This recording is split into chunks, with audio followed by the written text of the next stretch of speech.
So you have a lovely wife, Kimberly, Mm-hmm. who I don't know how she does it, homeschools your 4 children. Yep.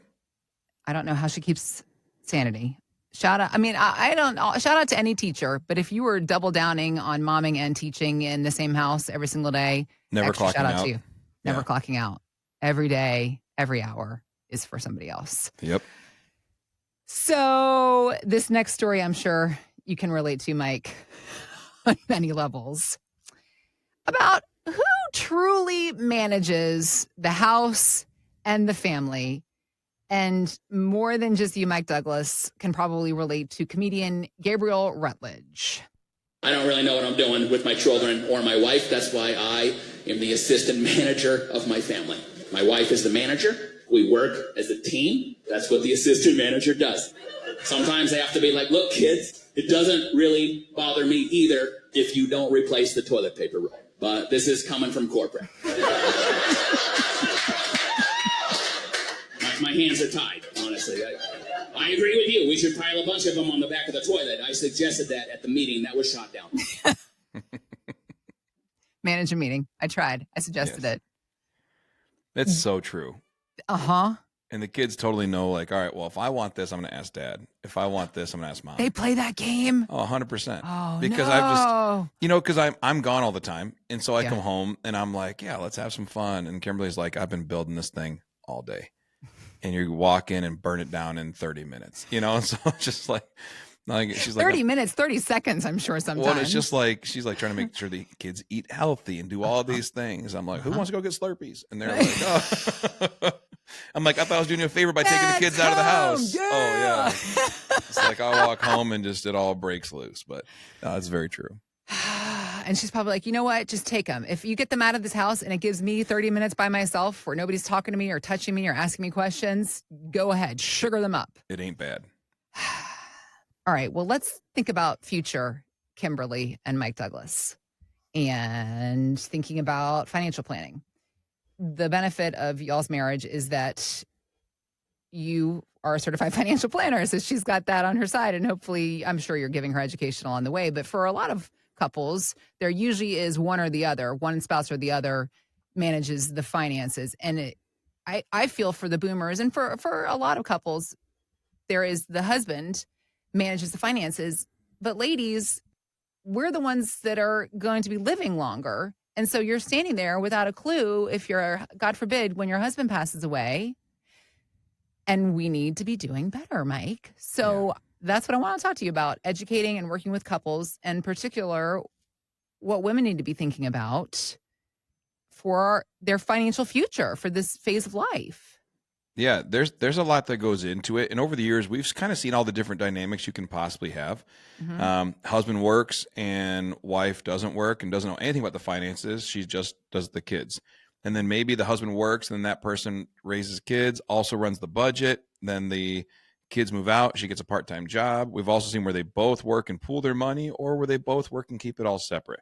We've literally go through all the different dynamics, and there's not a right one or a wrong one. The right one is the one that works best for you and keeps everybody happy and in harmony. Right. So each family is unique, and we want to ask the necessary questions to help people find out what the family dynamic that works best for retirement planning is. Okay. And then we work to make sure that everyone's informed and comfortable with where we go. We always talk about moving at the speed of comfort and education, and that's how retirement planning has to work. If you're the spouse who does it all, then you want to rip through it real quick and you got a much better grasp on it. If you're the spouse who doesn't have anything to do with it because you're busy doing other stuff, the second we start talking about portfolio management, you're just completely lost. And you say, I don't even know why I'm here, because they're going to talk above me the whole time. That's not what we want to have happen. We want to be moving at the speed of comfort and education. We want to be preparing both people for retirement. Regardless of what got you here, the life moving forward is we have to both know. So these are conversations we want to have and help people understand those dynamics. We have these clients, Chuck and Carol, and they are wonderful people. He worked at Ford for years, and he did all the investing. He did stock picking. He did all this stuff, did a really, really great job at it and loved it. And Carol took care of the kids. And then as the kids grew older, she got a part-time job when they left the house. She ran all the home budgets though. She Got paid it. every bill. Yeah. So I don't even know if Chuck knew exactly what he brought home in paychecks. Like he had nothing to do with the checking account. He's like, I manage our future finances, but if you need me to withdraw cash, you're going to have to talk to her. Yeah, he literally Got say, the he PIN was like, number. I don't know what's in the accounts. I know this and that. However, I bought Microsoft stock 12 years ago for this much a share. Like it was just Got it. amazing Got it. how their brains were just completely in tune but separate.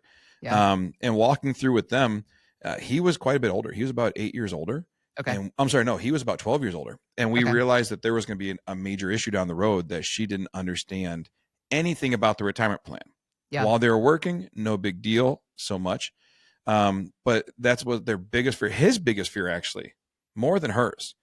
His biggest fear was something's going to happen to me and she won't know what to do with this. And they had amassed a good amount of money. They were about $3.5 million. Okay. And through all of that work, and again, he wasn't some rich guy. He was a pipe fitter at Ford, but he had been investing and saving over the years. She ran the budget so tight that he could invest a lot of money.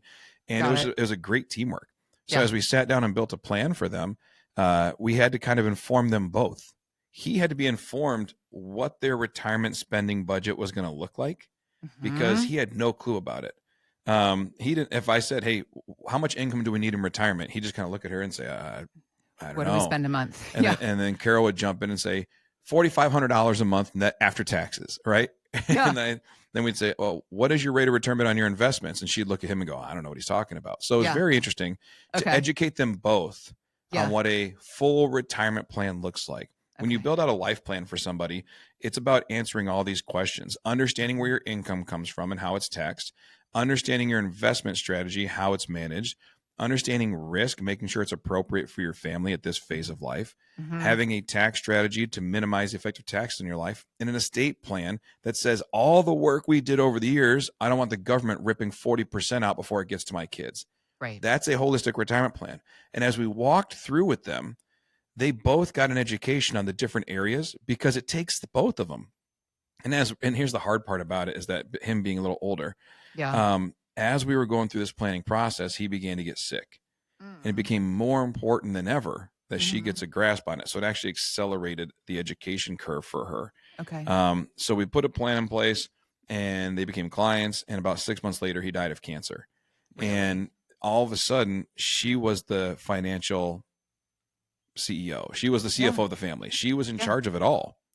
And if we had not built that plan in time, she would have been in a much more difficult situation, trying to learn it all, under the gun, like when things are really, really tough. So that's these conversations we need to have before the hard times come, answering these questions, building out a plan for the family. That's what we're doing is we're building custom family life plans built for both of you to understand how your retirement's going to work, how it's maximized, and how it's protected. It's a complementary plan that will help you realize the things that we all want for our finances to be simpler, safer, and hopefully a little better. So I'm so grateful for the time we had with Chuck and Carol because if we had met them 6 months later, it would have been all different. And so to build that together to protect their family, that's the conversations we want to have. If you're out there listening and you say, you know what, we're Chuck and Carol. We've got our different things. We've done our things separately all these years, and we need to bring it together so that we're both protected if something goes wrong.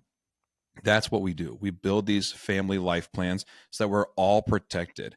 We know what's going on, and we don't want to get in those moments where we're trying to learn behind the curve. So that's the conversations we have. So if that's you and you're the one who's handled the finances, or you're the one who's never understood the finances and you need a plan moving forward to be protected and be understanding of where you are, come in, sit down, let us hear your story, and let's work this thing out for you.